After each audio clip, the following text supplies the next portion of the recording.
आइए सरल शब्दों में हम संख्याओं के बारे में समझने का प्रयास करते हैं।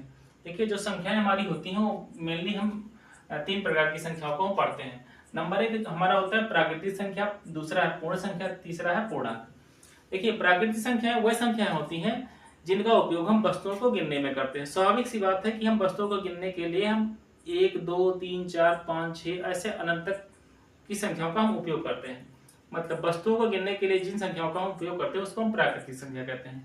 मतलब संख्या रेखा पर उपस्थित जो संख्याएं होती हैं, यानी जीरो के दाहिने बगल स्थित जो संख्या होती है, उन सभी संख्याओं को हम प्राकृतिक संख्या कहते हैं। दूसरा है हमारा पूर्णांक। पूर्णांक वह संख्या होती है कि अगर यदि हम प्राकृतिक संख्या में शून्य को भी शामिल कर दें, मतलब शून्य से लेकर अनंत तक की जितनी भी संख्या होती है उसको हम पूर्ण संख्या कहते हैं।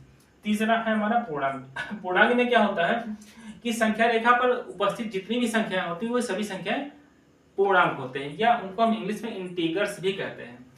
पूर्णांक संख्या को हम वास्तविक संख्या भी कह सकते हैं। वास्तविक संख्याएं 2 प्रकार की होती है, मतलब संख्या रेखा पर उपस्थित संख्याएं भी 2 प्रकार की होती है, जिसको हम एक को कहते हैं परमीय संख्या और दूसरी को हम कहते हैं अपरमीय संख्या।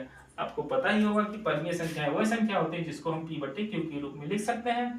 q इज नॉट इक्वल 0 होता है, और अपरमीय संख्या जिसको हम p/q के रूप में नहीं लिख सकते हैं उसे हम अपरमीय संख्या। अगर मेरे द्वारा प्रस्तुत किया गया कंटेंट्स आपको समझ में आया है तो वीडियो को लाइक कर दीजिए। ओके।